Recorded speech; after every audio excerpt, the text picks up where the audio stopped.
কাজে লাগাতে হবে। কিন্তু আমরা দেখতে পাচ্ছি অত্যন্ত পরিকল্পিতভাবে অত্যন্ত সুকৌশলে যুবকদেরকে ধ্বংস করার জন্য অপসংস্কৃতি অপরাজনীতি এবং যুবকদেরকে মাদকাসক্ত করার জন্য পার্শ্ববর্তী দেশের গভীর ষড়যন্ত্রে লিপ্ত আছে। তাই নয়, বাংলাদেশের সবচেয়ে বড় বড় যে দল যারা রাজনৈতিক দল, এই রাজনৈতিক দলগুলো তাদের ছত্রছায়ায় সারা দেশের সকল যুবকদের হাতে হাতে মাদক চলে যাচ্ছে। একজন যুবকের কর্মসংস্থান যেমন দরকার, একজন যুবকের ভাতের অধিকার যেমন দরকার, ভাতের অধিকার কর্মসংস্থান না দিয়ে যুবকদের হাতে মাদক তুলে দেওয়া হচ্ছে।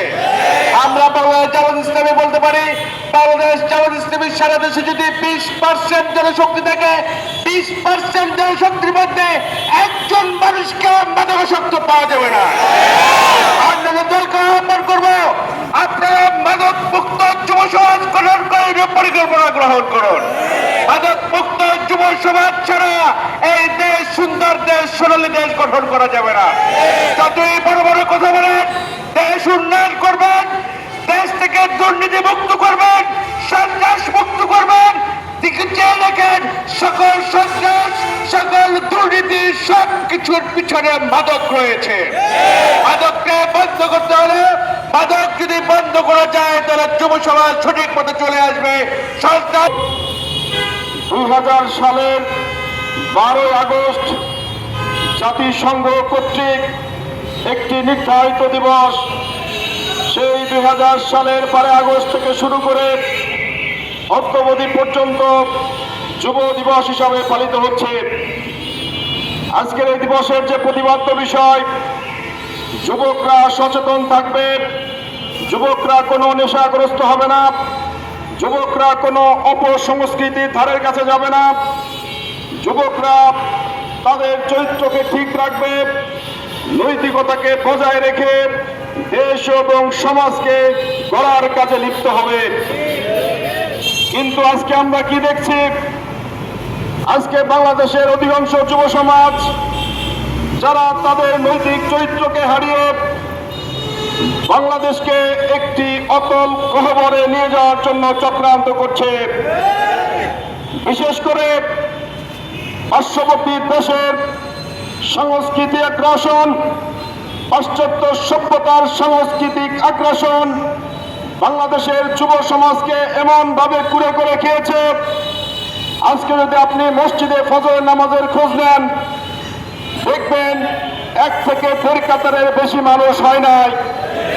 কিন্তু বাংলাদেশের আপামর জনতা, তৌহিদি জনতা, যারা ফজরের নামাজ জামাতে পড়ার কথা ছিল কিন্তু তাদেরকে খুঁজে পাওয়া যাচ্ছে না। এর পিছনে কারণ একটাই, আজকের আকাশ সংস্কৃতি, আজকের অপসংস্কৃতি আমাদের যুব সমাজকে গ্রাস করে ফেলছে, ছাত্র সমাজকে গ্রাস করে ফেলছে, যার কারণে আজকের ছাত্র সমাজ এবং যুব সমাজ নীতি নৈতিকতাকে হারিয়ে বাংলাদেশকে অতল গহ্বরে নিয়ে যাওয়ার জন্য বেশিরভাগ চেষ্টা করছে।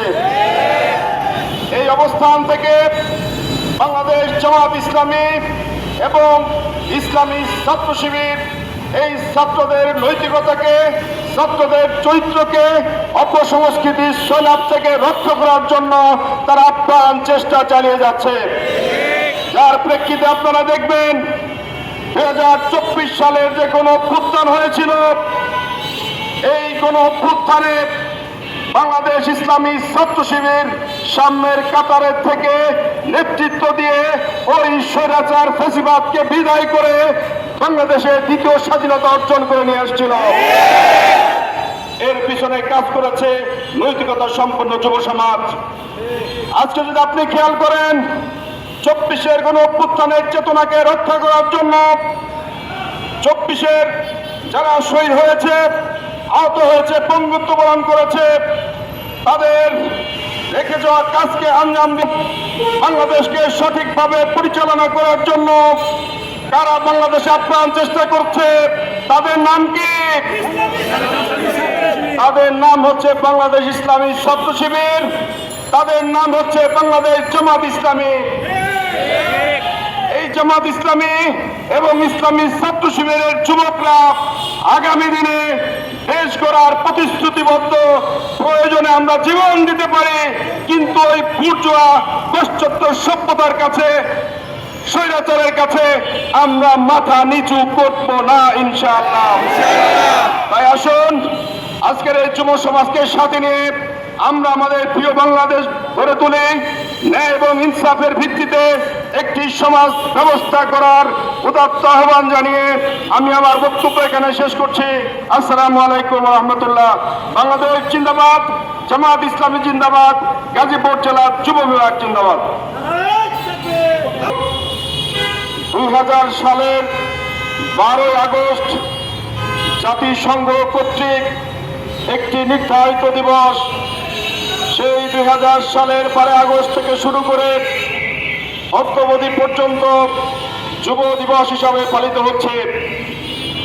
আজকের এই দিবসের যে প্রতিপাদ্য বিষয়, যুবকরা সচেতন থাকবে, যুবকরা কোনো নেশাগ্রস্ত হবে না, যুবকরা কোনো অপসংস্কৃতির ধারের কাছে যাবে না, যুবকরা তাদের চরিত্রকে ঠিক রাখবে, নৈতিকতাকে বজায় রেখে দেশ এবং সমাজকে গড়ার কাজে লিপ্ত হবে।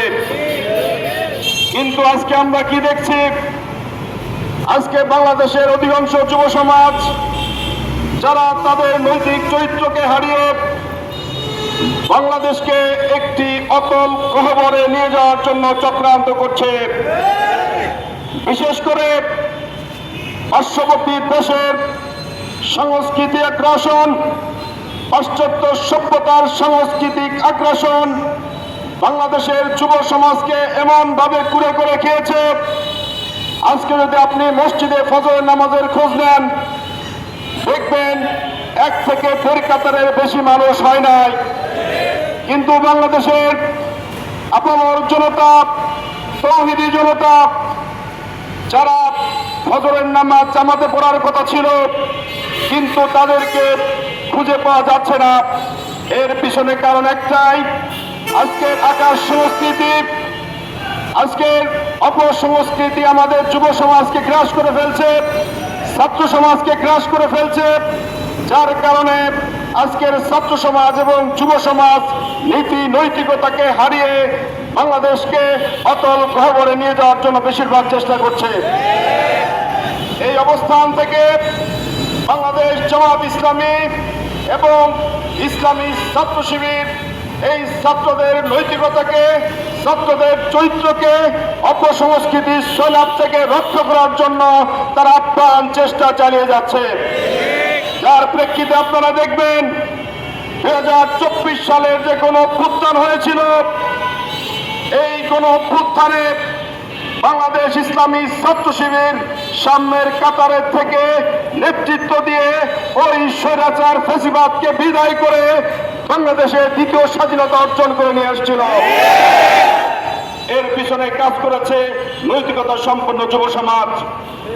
আজকে যদি আপনি খেয়াল করেন, 24-এর কোন অভ্যুত্থানের চেতনাকে রক্ষা করার জন্য 24-এর যারা শহীদ হয়েছে, আহত হয়েছে, পঙ্গুত্ব বরণ করেছে, তাদের রেখে যাওয়া কাজকে আঞ্জাম দিয়ে বাংলাদেশকে সঠিকভাবে পরিচালনা করার জন্য কারা বাংলাদেশে আপ্রাণ চেষ্টা করছে, তাদের নাম কি? তাদের নাম হচ্ছে বাংলাদেশ ইসলামী ছাত্র শিবির, তাদের নাম হচ্ছে বাংলাদেশ জামাত ইসলামী। এই জামাত ইসলামী এবং ইসলামী ছাত্র শিবিরের যুবকরা আগামী দিনে দেশ গড়ার প্রতিশ্রুতিবদ্ধ। প্রয়োজনে আমরা জীবন দিতে পারি, কিন্তু ওই বুর্জোয়া পাশ্চাত্য সভ্যতার কাছে, স্বৈরাচারের কাছে আমরা মাথা নিচু করব না ইনশাআল্লাহ। তাই আসুন আজকের এই যুব সমাজকে সাথে নিয়ে আমরা আমাদের প্রিয় বাংলাদেশ গড়ে তুলি, ন্যায় এবং ইনসাফের ভিত্তিতে একটি সমাজ ব্যবস্থা করার উদাত্ত আহ্বান জানিয়ে আমি আমার বক্তব্য এখানে শেষ করছি। আসসালামু আলাইকুম ওয়া রাহমাতুল্লাহ। বাংলাদেশ জিন্দাবাদ, জামাত ইসলামী জিন্দাবাদ, গাজীপুর জেলার যুব বিভাগ জিন্দাবাদ।